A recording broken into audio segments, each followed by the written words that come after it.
I, 35 female, have a daughter Kelly, teen, with my ex-husband Josh, 37 male. We separated when Kelly was 10. Since then, Josh has been married to Lily, 30s female again. Kelly mostly stays with me but also has a room at Josh's house, which is significantly bigger than mine. It's important to note that Kelly is not a picky eater and usually cooks for herself, as she enjoys cooking and trying new things. However, she is very particular about how she wants her hot drinks done, like hot chocolate with milk only and no water or tea without any milk or sugar, as she collects different types and feels adding milk or sugar ruins them. Now, unfortunately, Kelly had to go through an operation and currently can't move by herself and needs help. Josh suggested having her stay at his house as he has more room. Lily can look after Kelly while he's at work since she's a housewife. They don't have any children together. Lily also agreed it would be for the best. Both Kelly and I went with the plan as I won't be able to be with her 24/7 due to my work and lack of coverage. I won't be able to afford to be off work for long as I have to pay for her operation alongside other medical bills. It was a week on Friday since Kelly was staying with Josh and Lily, and I would spend time with her in the evenings when Kelly called me and asked me to take her home. I wondered what was wrong, and she told me Lily kept messing her with drinks or serving her drinks she didn't have, like coffee due to her meds. When my daughter tried to raise it with her, Lily said if Kelly didn't like it, she could make her own, knowing perfectly well my daughter is bedbound. I took her home and told my ex I was expecting him to cover the medical bills and some of my expenses since Lily failed to do her job and her treatment of Kelly. I've refused to give her a second chance despite Josh asking me to and was called an idiot by him and my in-laws. Edit, Lily would constantly add sugar and milk to her tea.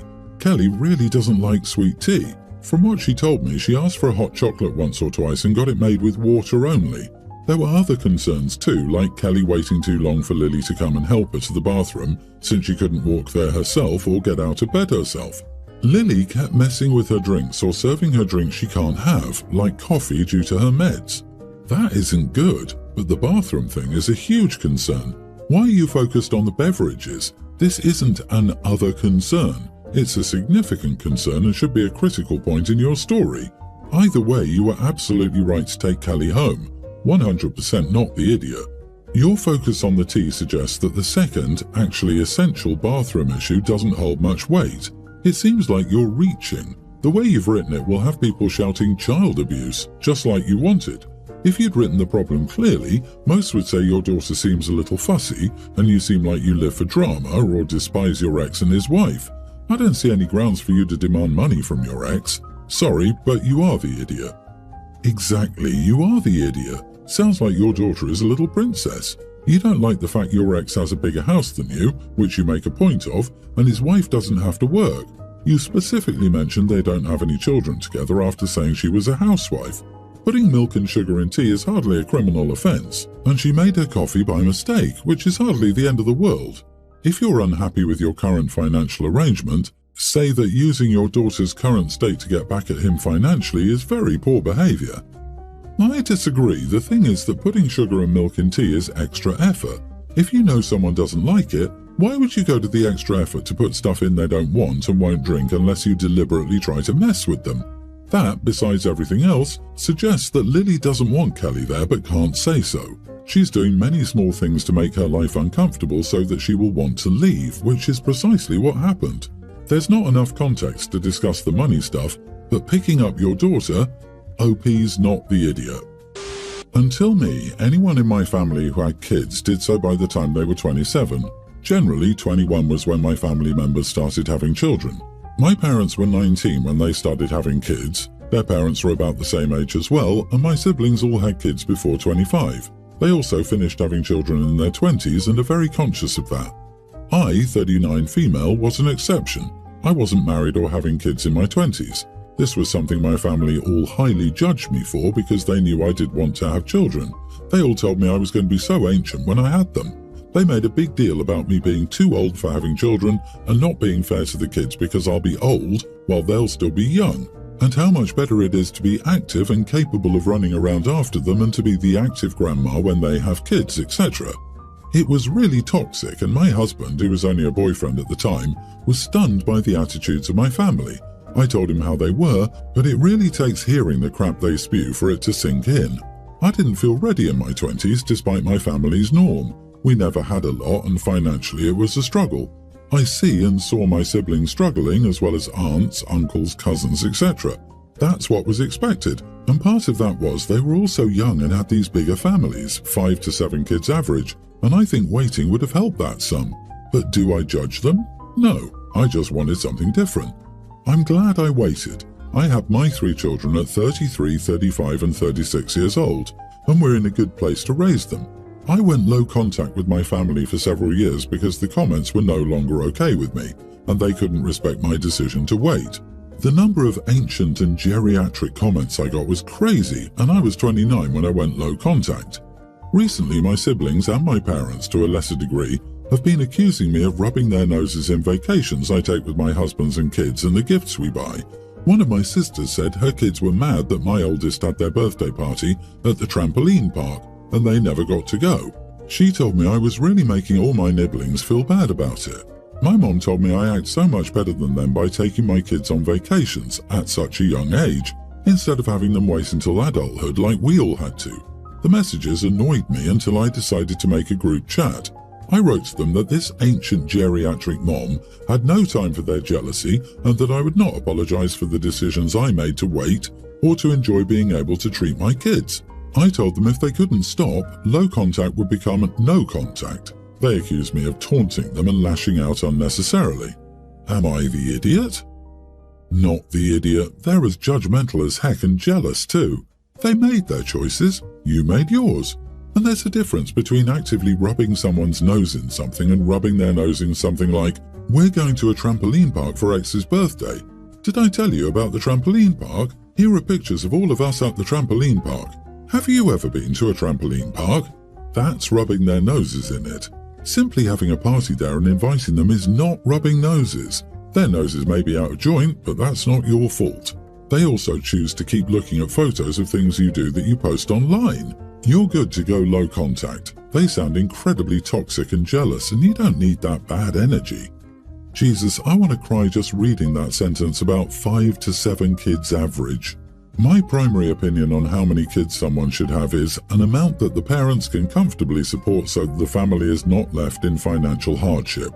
I'm sorry, but I can't conceive of anyone who can comfortably support 5 kids nowadays unless they're well on their way to being millionaires. And even less, I can't conceive of being able to support them comfortably when they're having those kids so young. Cut them off. They sound absolutely miserable to deal with. I really hope the nibblings follow your example and wait. So I, 34 female, have a childhood best friend, Cordelia, 32 female. Cordelia was one of the most beautiful women I've ever seen, but she's always had severe self-esteem issues. Recently, she's been enamored with the buccal fat removal trend. She swore up and down she was going to save up for it because she doesn't like her round face. It wasn't round or big at all. She finally saved up the money and flew to LA to get the surgery, and this week she was healed enough to see some results. Personally, I think the people who get that procedure look bad.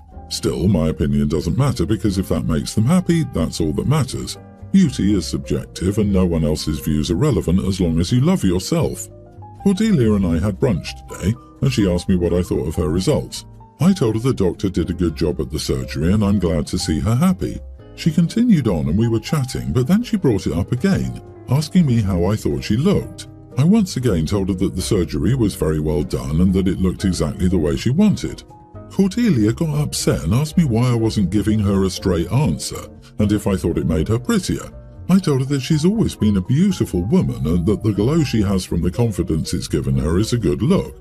She told me to tell her if I thought she was pretty, and I said, your opinion is the only one that matters. It's your face and I'm happy you achieve your goal. I personally don't like the look of it on anyone, but it's none of my business because it's not my face. You were beautiful before doing it. Cordelia threw a fit, poured her mimosa on me, and told me I was a jealous and petty witch. I didn't mean to hurt her feelings. I don't know why she wanted my opinion so badly, or why she couldn't accept my answer, but I definitely feel like the idiot. So, am I? Not the idiot. She's incredibly insecure and no amount of surgery or reassurance on your part will change that. I honestly feel very sorry for her. The way she kept pushing for your approval, you'd almost get the idea she was into you or something. She needs therapy more than anything, and if I were you, I wouldn't be afraid to let her know. There's a deeper reasoning as to why she can't be okay with herself, and it's beyond anything you can do. You are the idiot. She wanted the white lie, that was all that mattered to her. She didn't want your honesty. If you aren't prepared to do that, you are incompatible as friends. Some friends will BS each other and it's a mutually agreed social contract. They know it's BS, but it makes them feel better. Other friends appreciate honesty more and don't get upset. Everyone's different. OP, wake up. This woman threw a drink on you and you're actually here asking if you're the idiot? Cordelia is not your friend. Jeez, don't be friends with such an insecure, vain, and, more importantly, horribly rude and volatile person. My God, pouring drinks on someone can be counted as assault. You need to form healthier and better friendships to realize this girl is not a best friend or even a friend.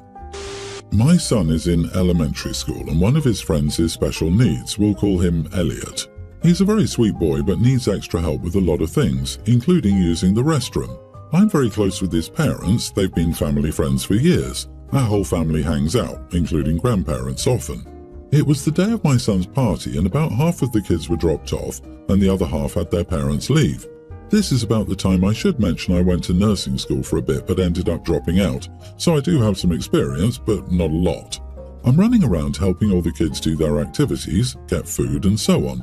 Elliot comes up and tugs on my shoulder, saying he needs to go potty and needs my help. Because of his needs, it takes around 20 minutes to help him use the restroom. It's not a quick thing at all. I said, "Oh, sweetheart, I can't help you, so you'll need to go to your parents, okay?" He told me that they were gone and to ask for you. Hugh, my mother-in-law, walks up. She says, "I told you you had a handle on it and they should take a few hours to go and have fun, so they left. I'll watch the kids, you go do what you need to do." She handed me his bag full of bathroom stuff. I was furious with rage, embarrassment and pity for this child. I told her I couldn't do this today and leave the kids that I'm responsible for. Elliot looked a little shocked when I told him no, but then he just looked at my mother-in-law. My mother-in-law was beyond shocked and furious. She eventually was able to contact his parents with my husband's help, but she's been very short with me since. She told my husband that since I was basically a nurse, I shouldn't have a problem doing that for Elliot, and she could have watched the kids just fine. My husband told her that she shouldn't have assumed I would be able to help Elliot. Elliot's parents were annoyed but apologetic. They'd assumed it was my idea. I do feel horrible, but I don't feel comfortable doing this for Elliot and stepping away from the party for so long. I also want to clarify that for some of the kids, I was the only adult that they knew at the party. So, am I the idiot for refusing to help a special needs child during a party I was running? You should have told the mother-in-law, "I need to watch you handle the mess you created." Not the idiot. And firstly, his parents should be there. A normal person, when offered something like this, would have declined. Even if your evil mother-in-law wanted you to have a crappy experience, she should be wiping his butt for 20 minutes or changing a colo bag. The audacity of the parents and your mother-in-law. I don't even want to know how the poor boy felt. My thought exactly. Elliot's parents took advantage of the situation to dump their parenting responsibilities onto OP. They knew mother-in-law was full of it but thought they'd score a few hours of freedom. Any parent of a child with special needs would not expect to drop their offspring at a party and drive away. From the OP's vague description, I'm going to venture a guess that helping Elliot in the bathroom involved either a catheter, an ostomy, or something similar. It's absolutely not something that one would expect anyone else to take care of, much less the host of a birthday party. Maybe if mother-in-law thinks it's no big deal, she should go with OP and get a quick nursing lesson on what this situation entails and see if she would still be as mad. So here's the deal. My brother is getting married and he's been planning this extravagant wedding way beyond his pay grade. He asked me to help financially and I agreed because we're family. I'm not exactly rolling in dough, but I've done okay for myself and I wanted to support him. Fast forward to last week, he dropped the bomb that my wife wasn't invited. His reason? His fiancée and my wife had a falling out years ago over some petty nonsense and they haven't really talked since. I told him that's ridiculous. It's water under the bridge and they're both adults who can handle being at the same event. He wouldn't budge. Said it was his fiancée's day and she didn't want any negative energy. I argued that it was also his day and as his brother I should be there with my wife. He got heated and I told him that if my wife wasn't welcome he could forget about my financial help.